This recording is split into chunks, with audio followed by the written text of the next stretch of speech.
welcome back. Today I am doing a comprehensive how to buy freezer beef video. So I hope you stick around. I'm going to go through terminology. I'm going to go through how to go about doing it, what to expect, and then my personal experience. It is Monday morning and I bought my freezer beef Saturday.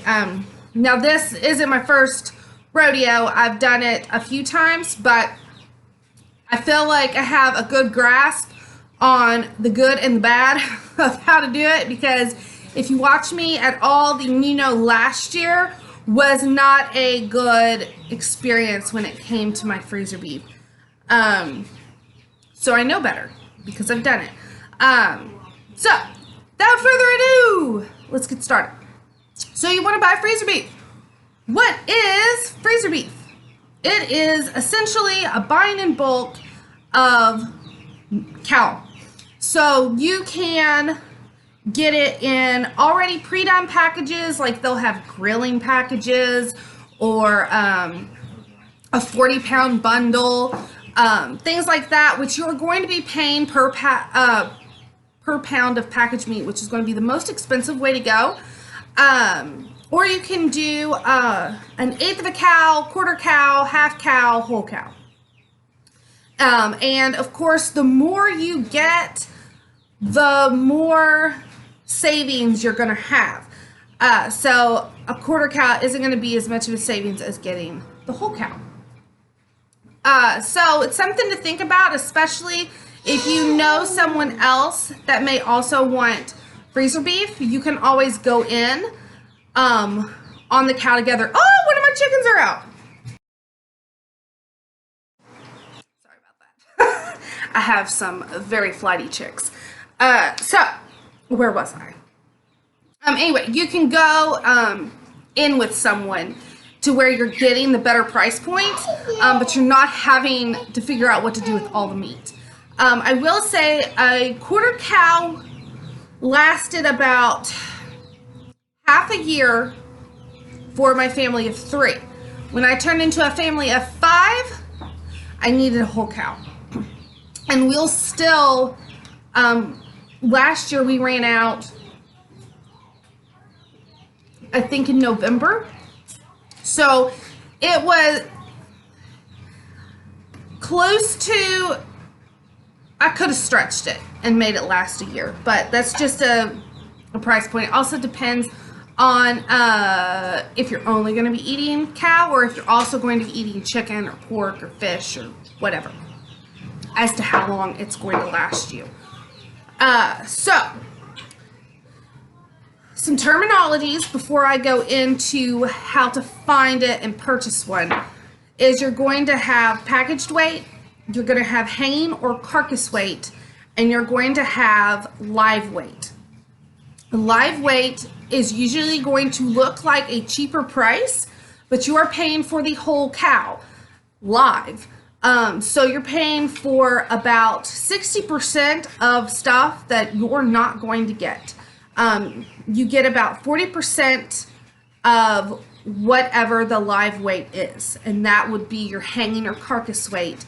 And then you get about 65% of the hanging or carcass weight, and that is going to be your packaged meat. So something to think about if you see someone selling cows for $1.25 live weight, you're gonna pay between, the cow's gonna be between 1,000, which is the low end, to 1,600 pounds. And so, yeah, that's a great price, but you're paying for a bunch of stuff that you'll never see. To me, hanging weight is the best option, and it also makes it really easy to figure out processing fees, because the processor would go by hanging weight as well on their price. So you're paying unless they do something bundled, you're going to be paying the farmer for the cow, and then you'll be paying the butcher for the processing. Now the butcher's more cents on the pound hanging weight, and then they throw in a kill fee, which that fluctuates as well. So there's some terminology for you. Now let's dive in to where do we find our freezer beef. after I get some cereal. Okay, now the girls are fed. So, how do you find freezer beef? You can, of course, Google it, and you will get bombarded with, there's tons of companies in the tri-state area where I live. However, a lot of them are bigger companies that aren't actually local. Like, I would have to drive to a different state in most cases to get the freezer beef, which, if you're doing that, you need to think about, is it going to be the summertime? Is it going to be the wintertime? Do you need coolers to put all this meat, to keep it frozen? Different things like that. Also, the bigger companies are going to, from my area at least, a personal experience, they already have the cuts you're going to get and the specific price for those cuts. Which, if you don't really care and you just want the bulk meat, that's, you know, the high quality grass-fed, pasture-raised beef, then okay. But I am a beef snob, and I want the cuts that I want, and I want them at the thickness that I want, and I want all the extras that I have paid for from my cow, that bigger companies will charge you extra for, like the fat and extra soup bones, not just the normal shanks, and different things like that. The tongue, the oxtail, which is just the tail, and the heart, you know, all that, they're going to charge you extra in all the ones that I've researched, which I highly recommend, like researching and finding the best price for your family. Definitely shop around. But that's one way to go about doing it. Just know that while you're having a set price, they also are, like, they'll have that list, and it'll show you exactly how many steaks you're getting, of what kind, exactly how many roasts, and all that. Which, again, if you're okay with that, great. If you're like me, you may want to shop around a little more. Then there's Craigslist, which I do not recommend unless you do thorough research. That is actually, well, they had a Facebook page too. It wasn't just Craigslist, but I saw the original post on Craigslist last year because we didn't have as much money as we had in previous years to buy from the one company that's local in my area. And so we went with this person, and even though it was organic meat, the processing was horrible that they sent it to, and it just wasn't good. It wasn't good. So I'm glad I didn't pay a lot for it, but you pay for what you get in some cases. So I just don't recommend that. But it's okay. I do highly recommend word of mouth, especially if you live in a place that has a lot of farmers, which I do. That's how I found the first company that I'd gone with for a couple years. Went to church with my grandma, lives, 10 minutes down the street. You can clearly see how they raise their cattle. You can see all the moo-moos, as my kids call them, out in the field, grazing the grass. And it's a lot better for word of mouth. You're going to get good, honest reviews.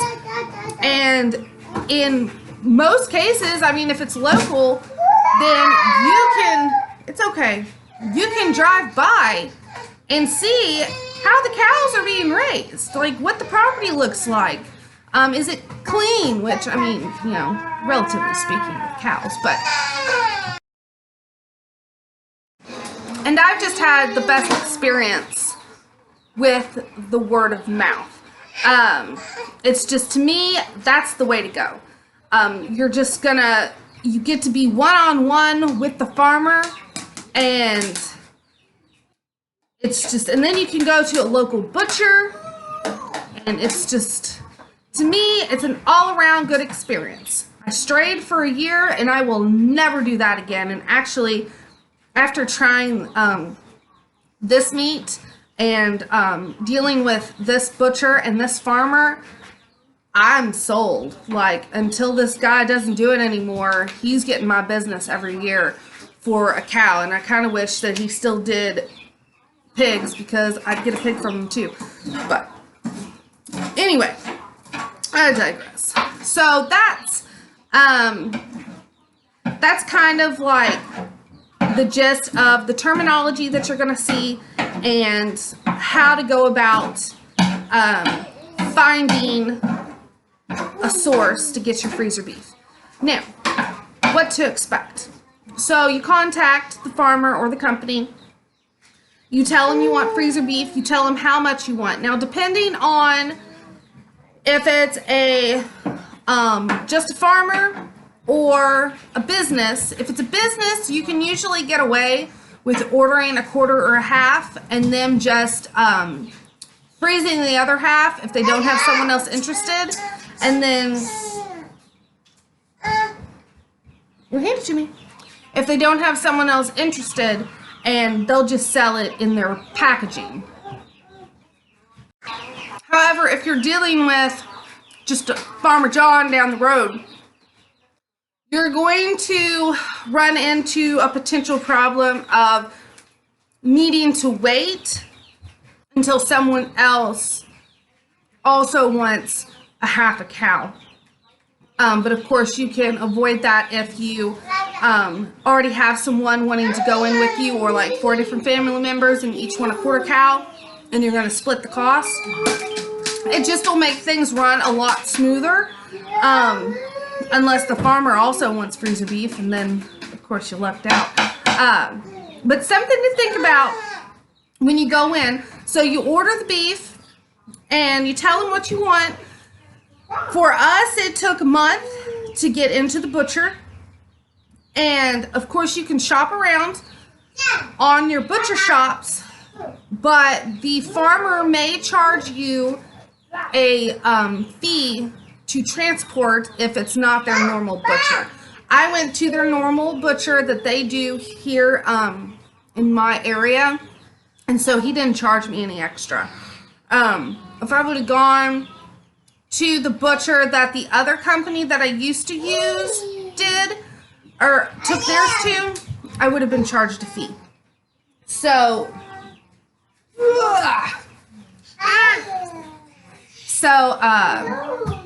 that's just something to think about.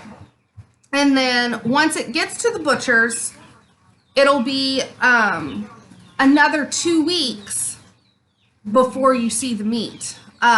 So they get there, they butcher it. It has to hang for about 2 weeks to age, and then they'll butcher it and freeze it and then call you and you can come get it. And of course you would need to contact the butcher, or they'll contact you and you do your cut list. Now, if you have a really nice butcher and you tell them that, you know, you've never done this before and you don't know the size or the cuts or the amounts or this and that, they'll help you. Other butchers may not. I mean, they get busy, especially if you're doing this during deer season or something. Just do your research just in case. But all the butchers that I've had to deal with have been very nice and helpful. And actually, this one is the best yet that I went to. And then you get to pick up your beef and bring it home. And just make sure that something that could be overlooked is, do you have enough room for this freezer beef? I have a 17 point something stand-up cubic freezer, and it holds a whole beef, but it does not hold fat or extra soup bones. Well, actually, I had to put some hamburger in my in the fridge above my, in the freezer above my fridge as well. So it actually didn't fit all this time. But that's something to think about. Or if you have an awesome butcher like I did and he gives you extra stuff, are you prepared to process that right away? or do you have another place to put it, or different things like that. And also, if you're not buying from a company that already has a set price, are you prepared to pay extra if the cow ends up being more than what was estimated, which happened to us as well. So all things to think about, but I'm not trying to scare you. It is definitely the best decision that you could ever make. I'm telling you, nothing is better than farm fresh beef that's been raised, grass-fed, pasture-raised, no hormones or antibiotics or anything like that. I'm telling you, it doesn't get any better. Does not get any better. Don't let anything I say scare you. It does not get any better. So, with that being said, I will tell you what we got in my personal experience. So, we ordered from Farmer John down the road, because I'm not going to say his real name. He ended up being my husband's boss's cousin, and he goes to church with my grandma. And so we know him. We didn't know we knew him, but I actually grew up around him, so kind of comical.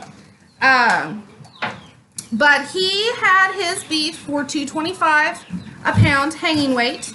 So, and he estimated, he said he had 2 cows. You want some? He said he had 2 cows. One was about 1,000 pounds and one was about 1,300 pounds. And so we ordered the smaller one because we wanted to make sure we had enough space. And so it gets to the butcher, and like I told you, we had to wait a month. Come here. We get to the butcher, or he gets to the butcher, and the hanging weight is 771 pounds, which means it was an almost 1,300 pound cow, which could have been because Farmer John, when we picked out the cow, he was like, oh, I'll make sure and plump it up real good for you. I'll make sure he has a nice last month, which is how long we had to wait to get into the butcher. And let me tell you, Farmer John fed our cow, and he fed him good.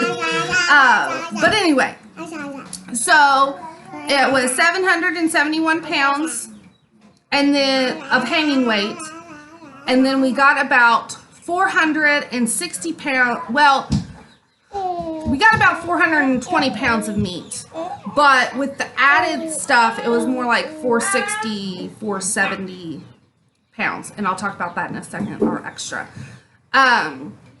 So what we paid for our cow was $17.34, and that went to Farmer John, and then we paid $3.95 for the butcher, is what we paid for him. It was a $25 kill fee, and then we paid 48 cents per pound hanging weight. And I didn't get any special cuts. Like, I didn't get stew meat, and I didn't get cubed steak.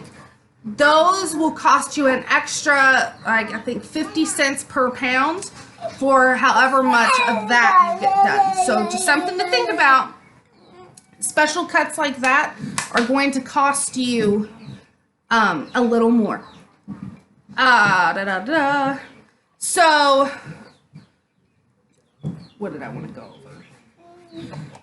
So the butcher called me, and we went over the cut list, and he was very nice, very informative, because of course they know what they're doing, and they know what cut and the thickness and all that of everything that you want. So I got all my steaks boneless, and I got the oxtail, I got the soup bones, and then I asked for the like neck bones and knuckles and stuff like that, and he's like, oh, you want all the soup bones? And I said, yes, I do. And then I want the fat and whatnot. So he provided tenfold, which, especially if you go to local butchers, they will, not all the time, so don't expect it, but they will sometimes throw in, especially if There are other cows being butchered at the same time or around the same time, and say, I ordered the soup bones. I wanted the soup bones, and the butcher knows that I want the soup bones. The two other cows that are getting butchered, those people don't want the soup bones. Now, since this wasn't a butcher shop to where they can sell, they have like a deli or whatever to sell meat to, it is literally just a processing butcher. Like, you bring your stuff, you butcher it, and then you bring it home. They gave me the soup bones from the other cows. They also gave me short ribs from the other cows.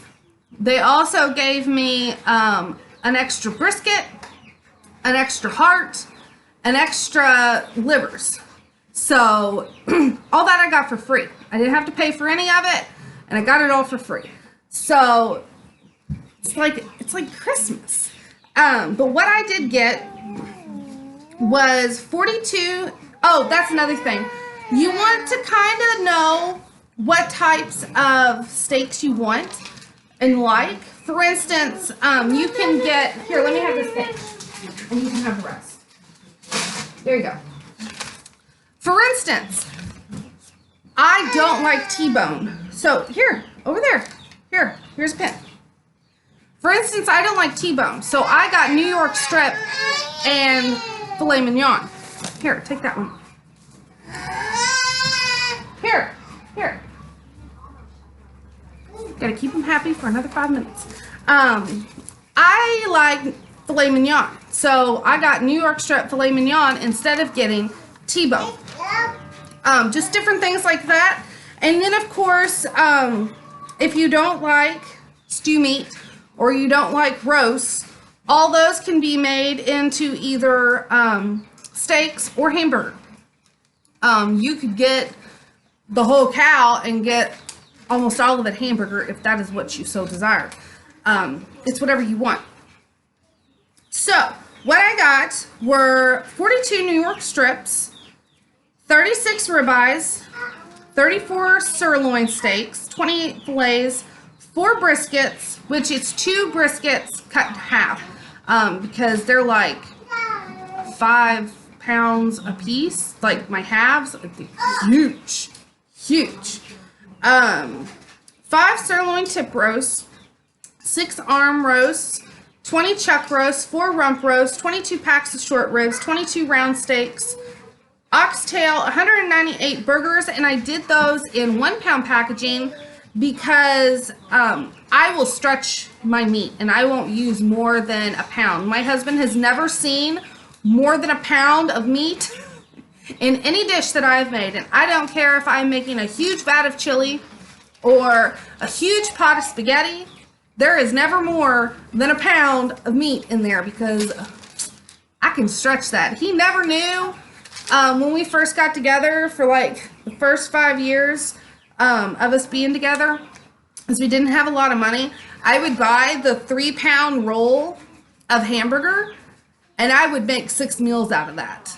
So ½ pound a piece per meal. He never knew. Never knew. First time I put a full pound in a thing of spaghetti, he was like, wow, babe, you put a lot of meat in this. Yeah. Spoil him. So, anyway, I got him in 1 pound packaging. And then, of course, I got the soup bones. And then, the butcher gave me a big bag of fat, and it's just a big clear bag that he filled the fat in. Now the leaf fat, or suet, S-U-E-T, I think is how you pronounce it. That is going to be your cleanest fat, and it's around the kidneys. You could ask just for that. It's going to be the mildest flavor and smell. Although I've had success rendering my own tallow, and if you do it really slow and don't boil or burn or anything, you're going to you're going to get good quality tallow that you could use for lotions and such, like I do. But you could also get, like, you'll have to cut around more, like the extra meat that may be on the fat and stuff, if you don't get that leaf fat, which is just a big chunk of fat. But I got it all. I didn't want just a little bit. I wanted it all. And then the soup bones, he gave me about 50 pounds extra soup bones. It's another 2 huge bags of nothing but bones. And it's the neck bones and the knuckles, and again, just all the extra bones that someone didn't want, so I got to get. And I didn't have any room for it. But I was prepared to process. I was actually prepared to process meat because I didn't think all of it would fit when we found out our hanging weight. But ended up, I got all the meat to fit, pretty much. It all fit in freezers. But I am processing bone broth right now. I have 2 20-quart stock pots on my stove, and those are about done. I'll do them tomorrow morning, so Tuesday, so they can go a full 48 hours. In just a second, love. And then I'll do more and more and more, and by the weekend I may be done. And then I'll start on the fat because it's also in my fridge. So with that being said, that is my my list of all the things that I got. And again, it was about $4.20 before adding in the extra stuff. And then, oh, I also got the, oh yeah, I told you about the heart and liver, which those went to my father-in-law. And he was so excited because he catfishes, and so he's using the liver for that, and then he's eating the heart and tongue. So I think that's it. I think that is all my stuff, and of course I'll bring you along for recipes, of course, and especially the harder cuts that you may not know what to do with. And also, the round steaks are what I'll use for cube steaks. And so I'll bring you along when I do that. It's really easy. And then you're not paying the premium for getting it done for you. So it's definitely the way that I would go. So I'm going to now show you my freezer. And again, remember, it does not have the soup bones or the fat in it. And I have videos on both of those. So if you want to reference those on how to make a good quality beef bone broth and good quality tallow, I have those videos. Or if you want to see an updated one, I'm going to be doing it all week.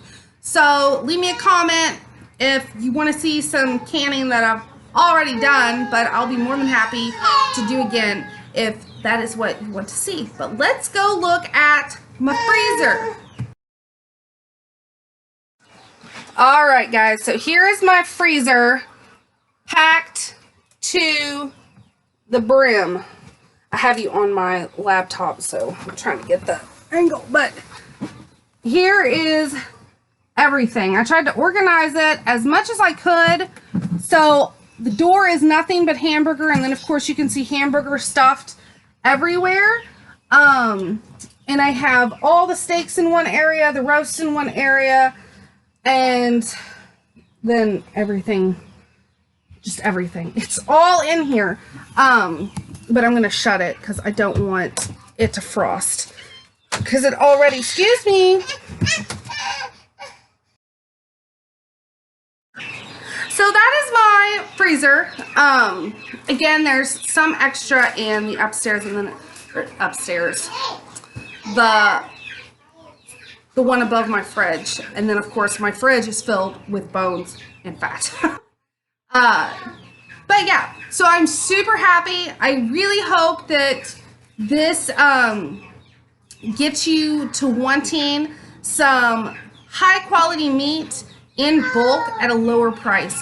Again, $4.62 a pound. It may seem like a lot.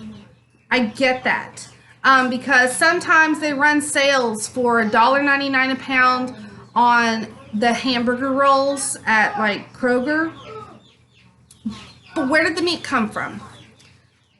Was it pasture raised, grain fed? I can tell you right now it wasn't. Or that it was grain fed. It wasn't pasture raised. It's just, you're not getting that good quality. You're just not. And if you want to buy that in the store, the pasture-raised grass-fed beef, like I said, a pound at Walmart of the grass-fed USDA whatever beef is $7 a pound. So if the ground beef, the 80-20 ground beef, is $7 a pound, what's the steak? What's your ribeye? Your filet mignon? To get one, or well, actually, I think it comes in two little filet mignons of the grass-fed whatever is like $25 for two. That's a lot. And the ribeye is like $12.99 a pound, something crazy like that. So when you look at it in that aspect, you're getting an excellent deal. And again, the quality, unbelievable.